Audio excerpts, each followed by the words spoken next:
नमस्कार, मैं हूं जया सिन्हा और आप सभी का स्वागत है रंग तरंग में।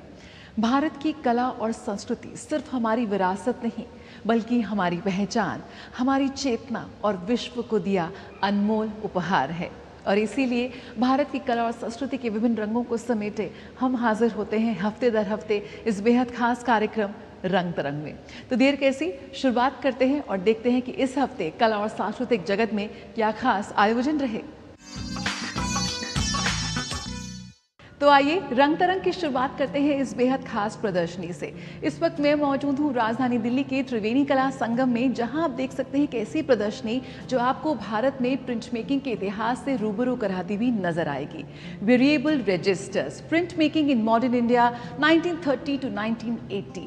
ये वो दशक था जब कन्वेंशनल आर्ट, कैनवस सभी कलाकारों का पसंदीदा होता था, लेकिन तब कुछ आर्टिस्ट ने प्रिंट मेकिंग को चुना। एक आर्टिस्ट के पास कई माध्यम होते हैं, लेकिन फिर प्रिंट मेकिंग क्यों, ये आपको पता लगेगा इस प्रदर्शनी के जरिए। कैसे उस दशक में प्रिंट मेकिंग को बढ़ावा मिला, कैसे जतिन दास, दत्तात्रेय आप्टे, सुखविंदर सिंह सरीखे कलाकारों ने प्रिंट मेकिंग को अपना मुख्य माध्यम यानी कि मेन मीडियम बनाया, कैसे इसकी विभिन्न तकनीकों को यानी वेरियस टेक्निक्स को डेवलप किया गया, विकसित किया गया और भारत ही नहीं बल्कि दुनिया के कोने कोने तक पहुंचाया गया। कैसे कैसे प्रिंट मेकिंग भारत में विकसित हुई और भी इसका ज़्यादा प्रचार प्रसार हुआ। आइए आपको दिखाते हैं इस प्रदर्शनी की एक झलक।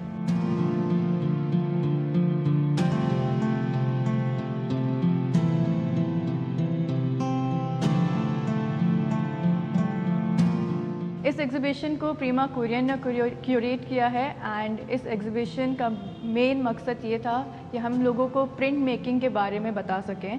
प्रिंट मेकिंग एक ऐसा माध्यम है जो पहले लोग रिप्रोडक्शन बनाने के लिए अपना यूज़ करते थे, बट कुछ ऐसे आर्टिस्ट थे जैसे अनुपम सूद, लालू प्रसाद शॉ, जिन्होंने प्रिंट मेकिंग को एक नया पैगाम दिया और इस दौरान उन्होंने प्रिंट मेकिंग को अपना इम्पॉर्टेंट प्राइमरी मीडियम बनाया। एंड इस एग्जीबिशन से हम लोग बस लोगों को ये बताना चाहते हैं कि art is like it's not just limited to canvas.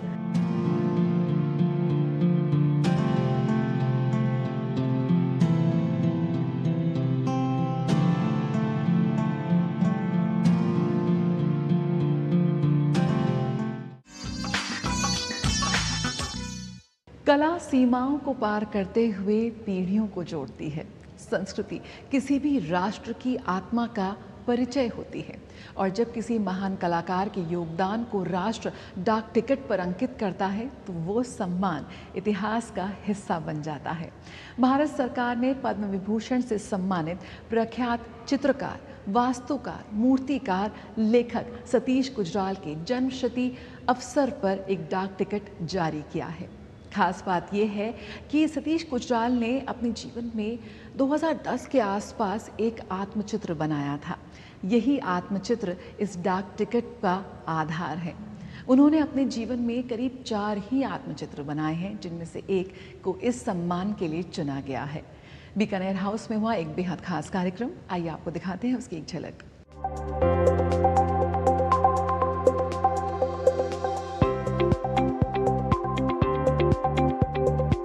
भारतीय आधुनिक कला को नई पहचान देने वाले पद्म विभूषण सतीश गुजराल की जन्मशती पर नई दिल्ली के बीकानेर हाउस में एक विशेष समारोह आयोजित किया गया। इस अवसर पर भारत सरकार के संचार मंत्रालय और डाक विभाग ने उनके सम्मान में स्मारक डाक टिकट जारी किया।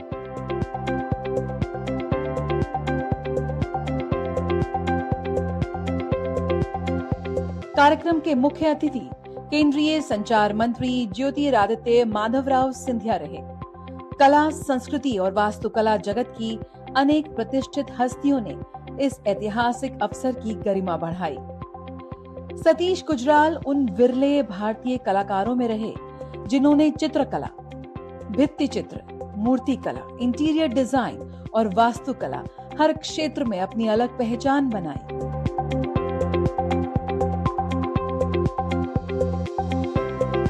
बचपन में सुनने की क्षमता प्रभावित होने और विभाजन की त्रासदी झेलने के बावजूद उन्होंने अपने जीवन को सृजन की ऐसी यात्रा में बदला जिसने भारतीय आधुनिक कला को वैश्विक पहचान दिलाई। मेक्सिको में विश्वविख्यात कलाकारों के साथ अध्ययन और भारत लौटकर अनेक प्रतिष्ठित इमारतों के निर्माण ने उन्हें बहुआयामी रचनाकार के रूप में स्थापित किया। स्मारक डाक टिकट केवल डाक सेवा का माध्यम नहीं होता, बल्कि देश के इतिहास, संस्कृति और महान व्यक्तित्वों को नई पीढ़ी तक पहुंचाने का सशक्त माध्यम भी माना जाता है। सतीश गुजराल की जन्म शती पर जारी ये विशेष टिकट उनकी कला यात्रा और भारतीय सांस्कृतिक विरासत को स्थायी सम्मान देने का प्रतीक है। सतीश गुजराल साहब ने आर्ट को जिस मकाम पर वो लेके गए हैं, जिस आयाम तक उन्होंने पहुंचाया है, उसके लिए हम हमेशा उनके शुक्रगुजार रहेंगे।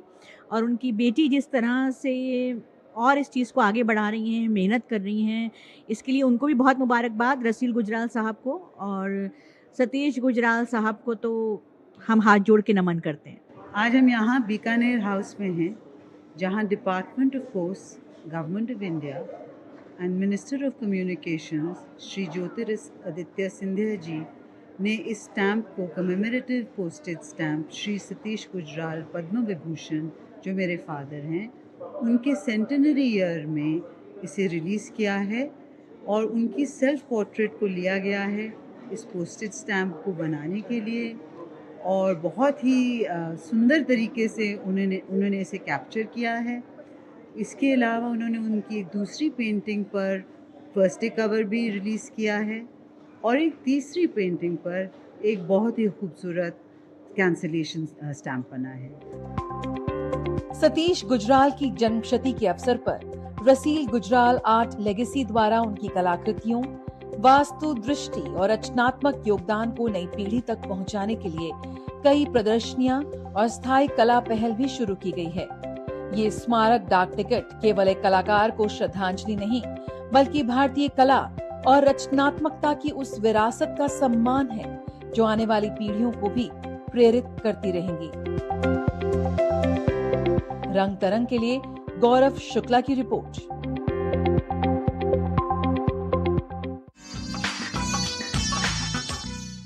हाल के वर्षों में भारत की विदेश नीति का अहम हिस्सा रही है भारत की सांस्कृतिक कूटनीति। आज भारत की सांस्कृतिक विरासत को वैश्विक मंच पर और मजबूत पहचान मिल रही है। इसी कड़ी में एक बेहद अहम खबर आई साउथ कोरिया के शहर बुसान से, जहां पर यूनेस्को वर्ल्ड हेरिटेज समिति के 48वें सत्र का आयोजन हुआ और यहां पर सारनाथ को दिया गया वैश्विक धरोहर का दर्जा। जी हाँ, सारनाथ आस्था, विश्वास और विरासत का संगम। सारनाथ को यूनेस्को वर्ल्ड हेरिटेज सूची में शामिल कर लिया गया है और इसी के साथ भारत में यूनेस्को वर्ल्ड हेरिटेज स्थलों की संख्या बढ़कर हो गई है 45। साफ तौर पर भारत की बौद्ध विरासत को मिल रहा है वैश्विक मंच पर सम्मान। बुसान में आयोजित विश्व धरोहर समिति के 48वें सत्र में एक महत्वपूर्ण फैसले के तहत 2025 और 26 चक्र के लिए भारत की आधिकारिक दावेदारी वाले सारनाथ के प्राचीन बौद्ध स्थल को यूनेस्को की विश्व धरोहर सूची में शामिल कर लिया गया।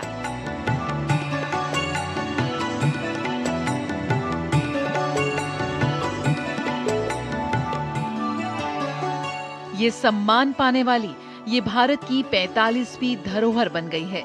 ये वैश्विक सम्मान भारत के लंबे समय से चली आ रही सांस्कृतिक विरासत का जश्न मनाता है और वास्तुकला की उत्कृष्टता, क्षेत्रीय पहचान और ऐतिहासिक निरंतरता की विविध परंपराओं को प्रदर्शित करता है।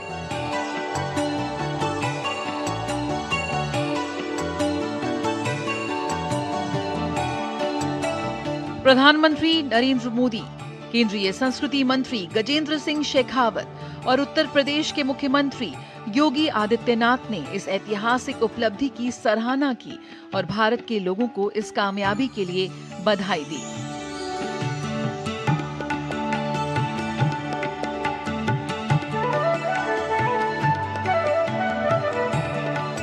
इस सूची में शामिल स्थल के 2 भाग हैं, चौखंडी स्तूप और सारनाथ के पुरातात्विक अवशेष, धमेक स्तूप, धर्मराजिका स्तूप, मूल गंधकुटी, विहार, अशोक स्तंभ आदि जो उत्तर प्रदेश के वाराणसी में स्थित हैं, ये दोनों हिस्से मिलकर सारनाथ के प्राचीन स्थल के वास्तुशिल्प और पुरातात्विक अवशेषों को संजोए हुए हैं।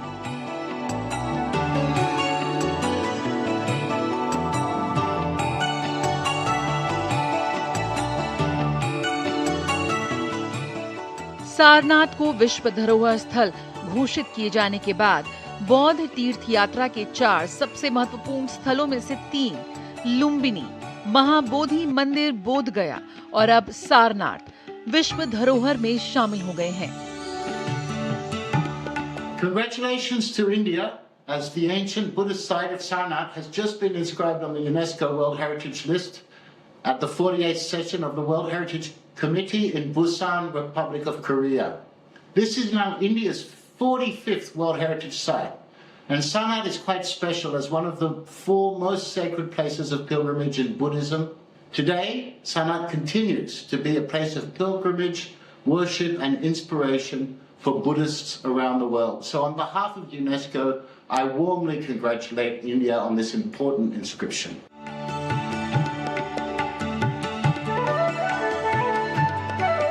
विश्व धरोहर का दर्जा मिलने से बौद्ध धर्म के जन्म स्थान के तौर पर भारत की पहचान और मजबूत होगी।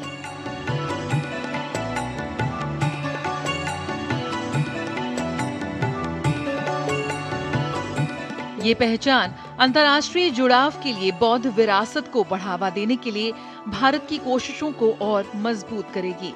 साथ ही ये विरासत संरक्षण में भारत की विशेषज्ञता और नामांकन प्रक्रिया के लिए उसकी तैयारी को भी दुनिया के सामने ला रही है।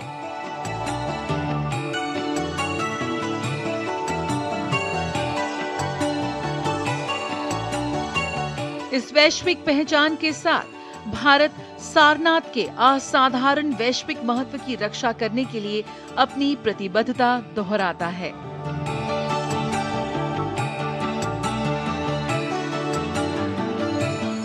रंग तरंग, डीडी न्यूज।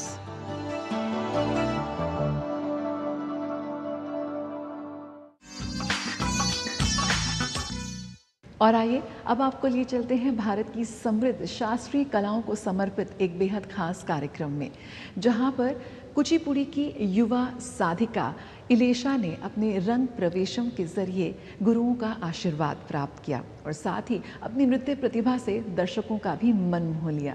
यकीनन भारत की युवा पीढ़ी का भारत की शास्त्रीय कलाओं के प्रति समर्पण और रुझान यकीनन सराहनीय है।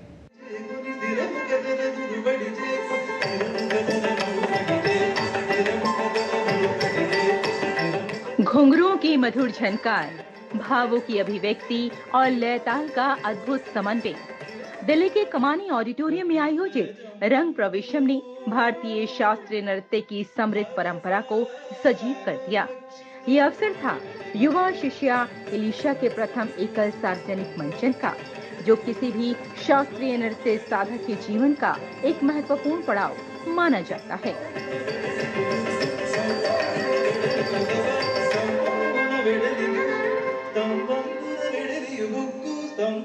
वर्षों की तपस्या और साधना के बाद एक कलाकार अपने गुरुओं के मार्गदर्शन में मंच पर देता है अपनी प्रस्तुति।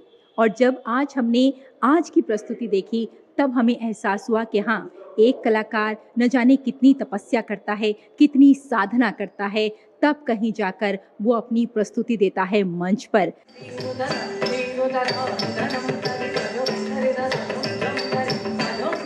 पद्म भूषण गुरुओं के मार्गदर्शन में कई वर्षों की कठोर साधना के बाद इलिशा ने मंच पर अपनी प्रतिभा का प्रभावशाली प्रदर्शन किया।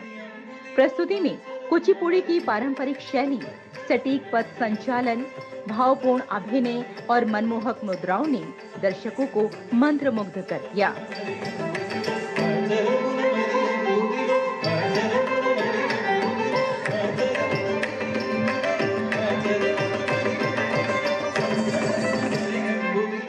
उत्तर और दक्षिण का बहुत सुंदर संगम है।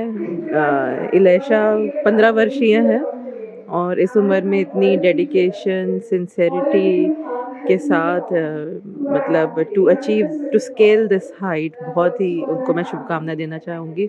आज के समय में कलाओं को करना, और परिवार को विशेष रूप से धन्यवाद जाते हैं उनके, क्योंकि उन्हीं के संस्कार हैं कि आगे वाली भावी पीढ़ी को वो ऐसे संस्कार दे रहे हैं और शास्त्रीय संगीत और कलाओं को सही रूप से निर्वाह।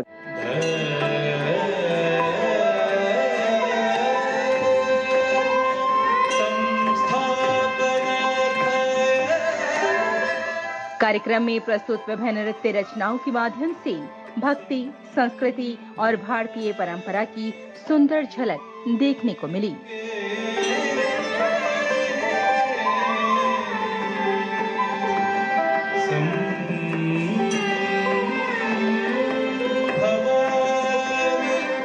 बहुत बढ़िया कुचिपुड़ी डांस परफॉर्मेंस कर चुकी है।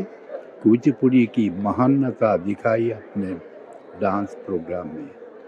Yes, from beginning Tandavam, लास्यम, Natyam, नटनम, नर्तनम, सब एलिमेंट जो है दिखाई है। Completely dedicated for this Kuchipudi Natyam. Kuchipudi Natyam is a unique style amongst all other Kuchipudi dances. Greatness, like Vachikabhinam is there, नाट्य धर्मी, लोक धर्मी, बहुत बढ़िया। तो बहुत बढ़िया इससे हम completely dedicated to this art, and wherever we go they appreciate a lot actually.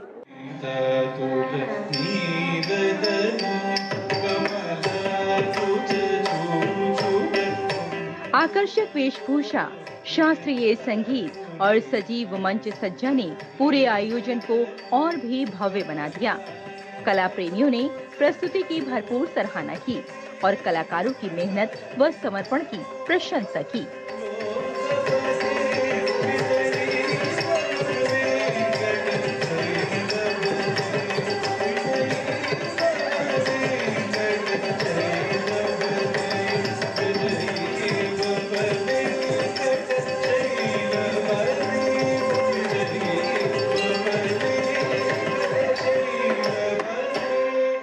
Karnataka संगीत साउथ ऑफ द विंध्यास में पनपा क्लासिकल फॉर्म ऑफ म्यूज़िक है, जो कि काफ़ी क्लासिकल और ट्रेडिशनल इन नेचर है और साउथ इंडिया में ज़्यादा प्रचलित है। आज के लिए बहुत प्रिपरेशन कर रही है, मेरे गुरुज के साथ बहुत ट्रेन किया है, मेरे पेरेंट्स ने बहुत हार्ड वर्क किया है। तो आज के लिए मुझे सबको बस थैंक यू बोलना है। ये मेरी वजह के लिए नहीं हो रहा है, मेरे पेरेंट्स की वजह से और मेरे गुरुज की वजह से। तो उनको सब मुझे थैंक करना है और बस थैंक यू बोलना है।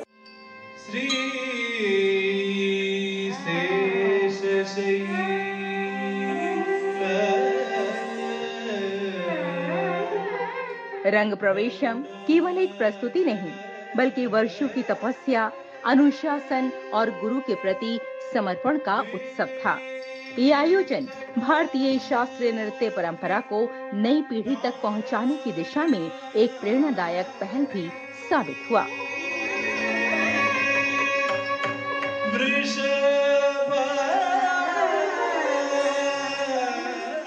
रेशमा की रिपोर्ट, रंग तरंग के लिए डीडी न्यूज।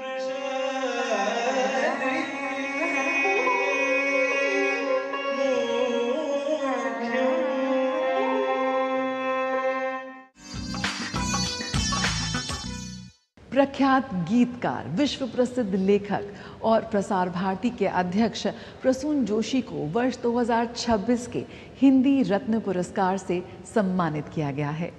ऐसे माहौल में जब अंग्रेजी का प्रभाव ज़्यादा है, प्रसून जोशी वो लेखक हैं जिन्होंने अपने शब्दों से, अपने विचारों से, अपने गीतों से हिंदी को एक नई पहचान दिलाई।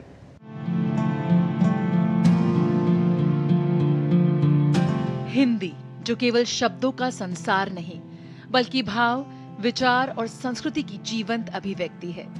इसी हिंदी भाषा, साहित्य और जनसंचार के क्षेत्र में उल्लेखनीय योगदान के लिए प्रसार भारती के अध्यक्ष प्रसून जोशी को वर्ष 2026 का प्रतिष्ठित हिंदी रत्न सम्मान प्रदान किया गया। नई दिल्ली के हिंदी भवन में आयोजित गरिमामय समारोह में प्रख्यात कवि और साहित्यकार अशोक चक्रधर, वरिष्ठ पत्रकार रजत शर्मा तथा भारत सरकार के पूर्व कैबिनेट सचिव और झारखंड के प्रथम राज्यपाल प्रभात कुमार सहित अनेक गणमान्य उपस्थित रहे। सभी वक्ताओं ने प्रसून जोशी के रचनात्मक योगदान और हिंदी को जन जन तक पहुंचाने में उनकी भूमिका की सराहना की। हिंदी रत्न सम्मान ग्रहण करते हुए प्रसून जोशी ने कहा कि संचार केवल एक कला नहीं बल्कि समाज के प्रति जिम्मेदारी भी है। वो बनाई हुई भाषा नहीं है, वो उगा हुआ सत्य है।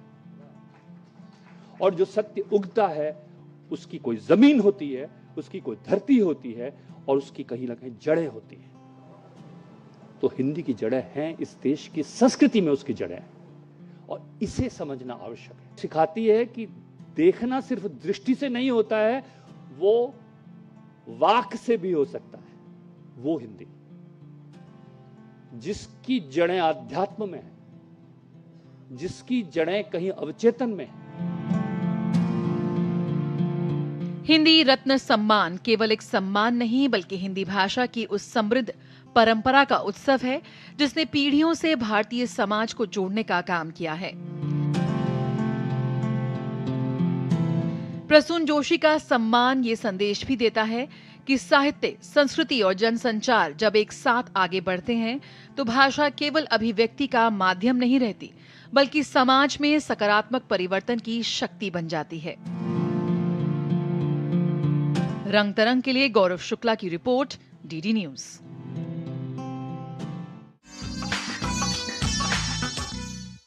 सभ्यताएं इतिहास में दर्ज होती हैं और संस्कृतियां कला के माध्यम से जीवित रहती हैं।